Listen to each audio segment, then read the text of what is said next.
Now, the purpose of the Bible is to testify of Jesus Christ. The Bible, from Genesis to Revelation, points to Christ. The Bible is true in a very strange way. What you do as an educated person is sample that structure that constitutes the sum total of the texts of our civilization. Because if those four things are true, that there's truth, that God exists, that miracles are possible, and the New Testament is reliable enough to let us know that the resurrection occurred, then Christianity is true. Because if Jesus rose from the dead, game over, Christianity is true. So, what is the food you give to the soul? It is reading the Bible, the Word of God. And I don't care who you are, you cannot live a victorious life if you neglect Bible reading and Bible study. But what we have at stake here is far more than that. You know, your life depends on this book. So read it. Matthew Henry's concise commentary on Exodus chapter 15 verse 1 through 21. Having. Read how that complete victory of Israel over the Egyptians was obtained. Here we are told how it was celebrated those that were to hold their peace while the deliverance was in working, chapter 14, verse 14. Must not hold their peace now, that it was wrought the less they had to do than the more they had to do now. If God accomplishes deliverance by His own immediate power, it redounds so much the more to His glory. Moses, no doubt by divine inspiration, indited this song, and delivered it to the children of Israel, to be sung before they stirred from the place where they saw the Egyptians dead upon the shore. Observe, number 1, they expressed their joy in God and thankfulness to Him. By singing, it is almost natural to us thus to give vent to our joy and the exultations of our spirit. By this instance it appears that the singing of psalms, as an act of religious worship, was used in the Church of Christ before the giving of the ceremonial law, and therefore was no part of it, nor abolished with it. Singing is as much the language of holy joy as praying is of holy desire. Number 2, Moses, who had gone before them through the sea, goes before them in the song, and composes it for them. Note, those that are active in public services should not be neuters in public praises. Number 3, when the mercy was fresh, and they were much affected with it, then they sang this song. Note, when we have received special mercy from God, we ought to be quick and speedy in our returns of praise to Him before time, and the deceitfulness of our own hearts efface the good impressions that have been made. David sang his triumphant song in the day that the Lord delivered him. 2 Samuel 22 verse 1. This dat cassito dat he gives twice, who gives quickly. Number 4, when they believed the Lord, chapter 14:31. Then they sang this song. It was a song of faith. This connection is observed. Psalm 106 verse 12. Then believed they His words, they sang His praise. If with the heart man believes, thus confession must be made. Here is, number 1, the song itself, and, first, we may observe respecting this song, that it is 1. An ancient song, the most ancient that we know of. 2. A most admirable composition, the style lofty and magnificent, the image is lively and proper, and the whole very moving. 3. It is a holy song, consecrated to the honor of God, and intended to exalt His name and celebrate His praise, and His only, not in the least to magnify any man. Holiness to the Lord is engraven in it, and to Him they made melody in the singing of it. 4. It is a typical song. The triumphs of the gospel church, in the downfall of its enemies, are expressed in the song of Moses, and the song of the Lamb put together, which are said to be sung upon a sea of glass, as this was upon the Red Sea, Revelation chapter 15 verses 2 and 3. Second, let us observe what Moses chiefly aims at in this song. Number 1, he gives glory to God and triumphs in him. This is first in his intention, verse 1. I will sing unto the Lord. Note, all our joy must terminate in God, and all our praises be offered up to him, the Father of lights, and Father of mercies, for he hath triumphed. Note, all that love God triumph in his triumphs. What is his honor should be our joy. Israel rejoiced in God, 1, as their own God, and therefore their strength, song, and salvation, verse 2. Happy therefore the people whose God is the Lord, they need no more to make them happy. They have work to do, temptations to grapple with, and afflictions to bear, and are weak in themselves, but he strengthens them. His grace is their strength. They are often in sorrow, upon many accounts, but in him they have comfort. He is their song. Sin and death and hell threaten them, but he is, and will be, their salvation. See Isaiah chapter 12, verse 2. Number 2, as their Father's God. This they take notice of because, being conscious to themselves of their own unworthiness and provocations, they had reason to think that what God had now done for them was for their Father's sake. Deuteronomy chapter 4, verse 37.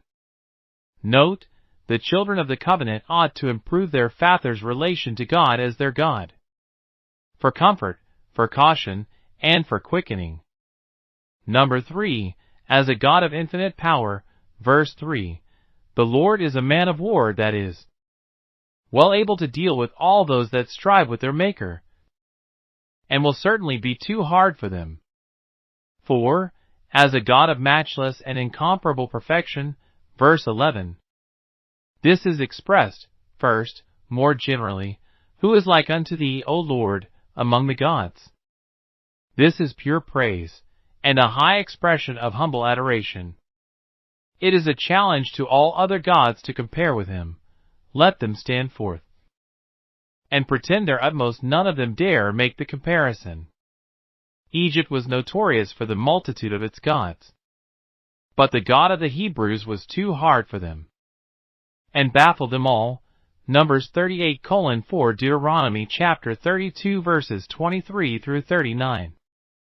The princes and potentates of the world are called gods, but they are feeble and mortal, none of them all comparable to Jehovah, the Almighty and eternal God. It is confession of his infinite perfection as transcendent and unparalleled. Note, God is to be worshipped and adored as a being of such infinite perfection that there is none like him, nor any to be compared with him, as one that in all things has and must have the preeminence. Psalm 89, verse 6. Secondly, more particularly, 1. He is glorious in holiness. His holiness is his glory. It is that attribute which angels adore. Isaiah 6:3. His holiness appeared in the destruction of Pharaoh, his hatred of sin, and his wrath against obstinate sinners.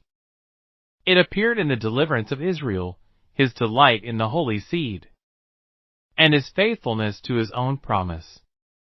God is rich in mercy. This is his treasure. Glorious in holiness. This is his honor. Let us always give thanks at the remembrance of his holiness. 2. He is fearful in praises. That which is the matter of our praise, though it is joyful to the servants of God, is dreadful and very terrible to his enemies. Psalm 66, verses 1 through 3. Or it directs us in the manner of our praising God. We should praise him with a humble, holy awe, and serve the Lord with fear. Even our spiritual joy and triumph must be balanced with a religious fear. 3. He is doing wonders, wondrous to all, being above the power and out of the common course of nature, especially wondrous to us, in whose favor they are wrought, who are so unworthy that we had little reason to expect them.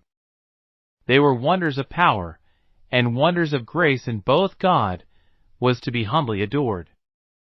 Number 2, he describes the deliverance they were now triumphing in. because the psalm was intended not only to express and excite their thankfulness for the present, but to preserve and perpetuate the remembrance of this work of wonder to after ages. Two things were to be taken notice of. First, the destruction of the enemy. The waters were divided. Verse 8. The flood stood upright as a heap. Pharaoh and all his hosts were buried in the waters. The horse and his rider could not escape. Verse 1. The chariots and the chosen captains. Verse 4. They themselves went into the sea, and they were overwhelmed. Verse 19. The depths, the sea, covered them, and the proud waters went over the proud sinners. They sank like a stone, like lead. Verse 5 and 10. Under the weight of their own guilt and God's wrath. Their sin had made them hard like a stone, and now they justly sink like a stone. Nay, the earth itself swallowed them. Verse 12. Their dead bodies sank into the sands upon which they were thrown up, which sucked them in. Those whom the Creator fights against, the whole creation is at war with. All this was the Lord's doing, and His only. It was an act of His power. Thy right hand, O Lord, not ours, has dashed in pieces the enemy. Verse 6. It was with the blast of thy nostrils. V. 8. And thy wind. Verse 10. And the stretching out of thy right hand. Verse 12. It was an instance of His transcendent power, in the greatness of thy excellency. And it was the execution of His justice. Thou sentest forth thy wrath. Verse 7. This destruction of the Egyptians was made the more remarkable by their pride and insolence, and their strange assurance of success. The enemy said, I will pursue. Verse 9. Here is, first, great confidence. When they pursue, they do not question. But they shall overtake, and, when they overtake, they do not question. But they shall overcome, and obtain so decisive a victory as to divide the spoil. Note, it is common for men to be most elevated with the hope of success when they are upon the brink of ruin, which makes their ruin so much the sorer. See Isaiah 37 verses 24 and 25. Secondly, great cruelty, nothing but killing, and slaying, and destroying. And this will satisfy his lust. And a barbarous lust that is which so much blood must be the satisfaction of. Note, it is a cruel hatred with which the church has hated its enemies are bloody men. This is taken notice of here to show, 1. That God resists the proud, and delights to humble those who lift up themselves. He that says, I will, and I will, whether God will or no, shall be made to know that wherein he deals proudly God is above him. And 2. That those who thirst for blood shall have enough of it. Those who love to be destroying shall be destroyed, for we know who has said, Vengeance is mine, I will repay. 2. The protection and guidance of Israel. Verse 13. Thou in thy mercy hast led forth the people. Led them forth out of the bondage Egypt. Led them forth out of the perils of the Red Sea. V. 19. But the children of Israel went on dry land. Note, the destruction of the wicked serves for a foil to set off the salvation of Israel, and to make it the more illustrious.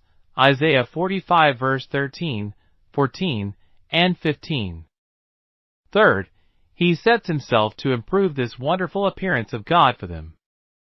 1. In order to quicken them to serve God. In consideration of this, I will prepare him habitation. Verse 2. God having preserved them, and prepared a covert for them under which they had been safe and easy, they resolved to spare no cost nor pains for the erecting of a tabernacle to his honor. And there they will exalt him, and mention, to his praise, the honor he had got upon Pharaoh.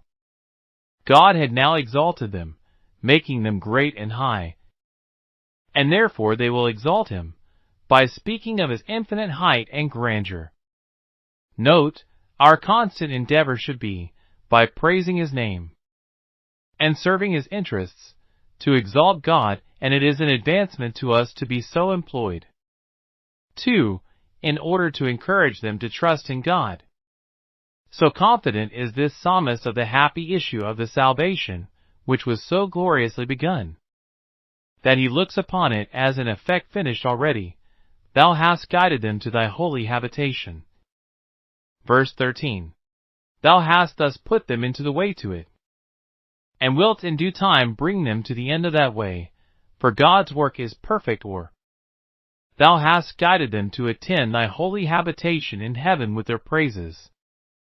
Note, those whom God takes under his direction, he will guide to his holy habitation in faith now, and in fruition shortly.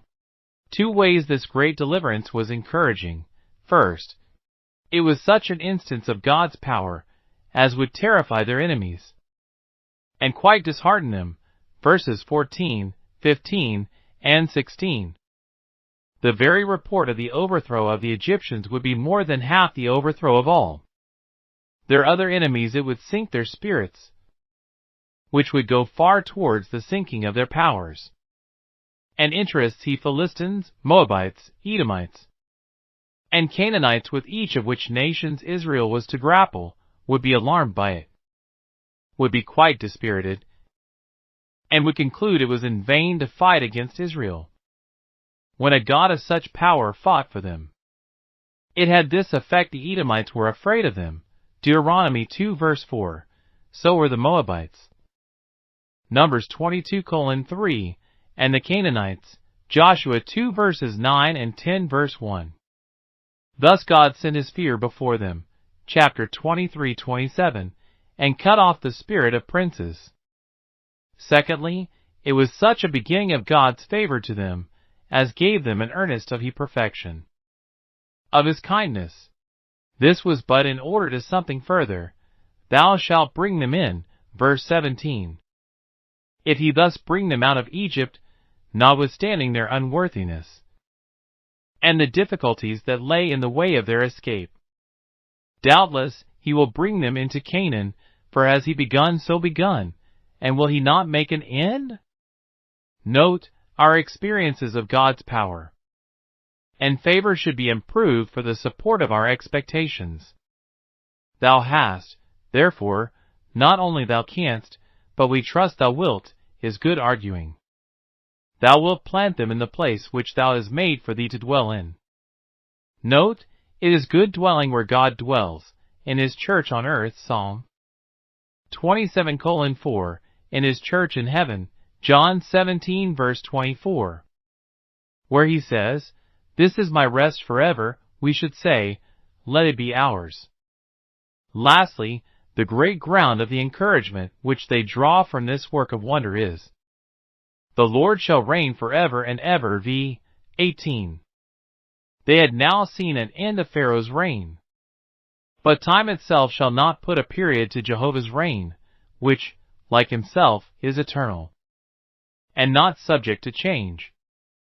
Note, it is the unspeakable comfort of all God's faithful subjects, not only that he does reign universally, and with an incontestable sovereignty, but that he will reign eternally, and there shall be no end of his dominion. Second, the solemn singing of this song, verse 20, 21. Miriam or Mary, it is the same name, presided in an assembly of the women, who according to the softness of their sex, and the common usage of those times for expressing joy, with timbrels and dances sang this song. Moses led the psalm, and gave it out for the men, and then Miriam for the women. Famous victories were wont to be applauded by the daughters of Israel. 1 Samuel 18 verse 6 and 7. So was this. When God brought Israel out of Egypt, it is said, Micah 6 verse 4. He said before them Moses, Aaron, and Miriam, though we read not of anything memorable that Miriam did but this. But those are to be reckoned great blessings to a people who assist them, and go before them in praising God. Verses 22 through 27, it should seem. It was with some difficulty that Moses prevailed with Israel to leave that triumphant shore on which they sang the foregoing song. They were so taken up with the sight, or with the song, or with the spoiling of the dead bodies, that they cared not to go forward. But Moses with much ado brought them from the Red Sea into a wilderness.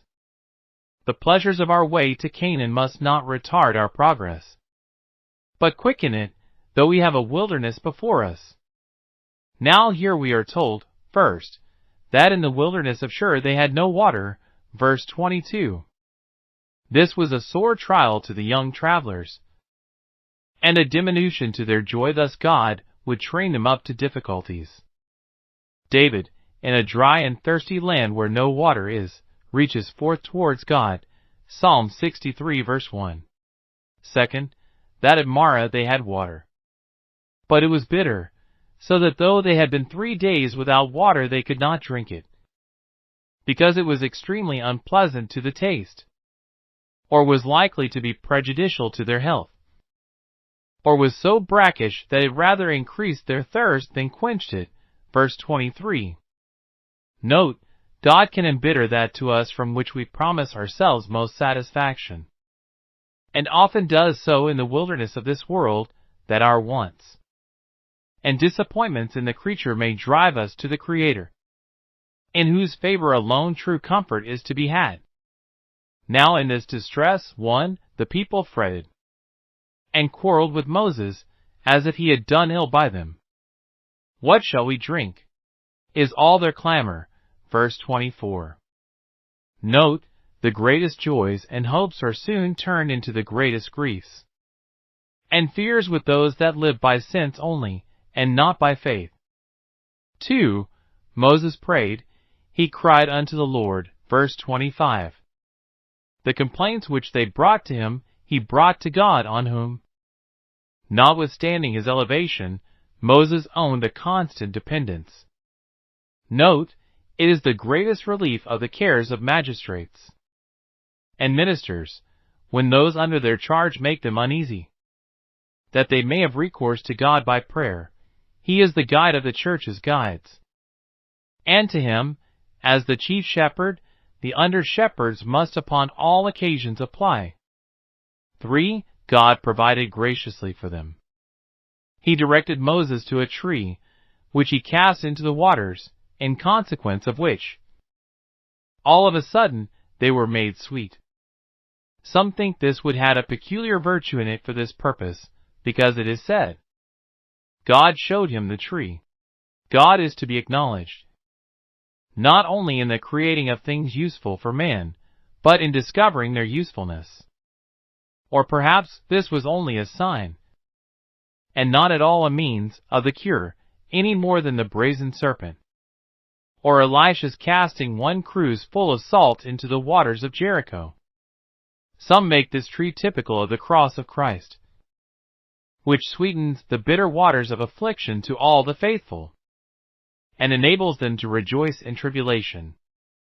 The Jews' tradition is that the wood of this tree was itself bitter, yet it sweetened the waters of Marah, the bitterness of Christ's sufferings. And death alters the property of ours.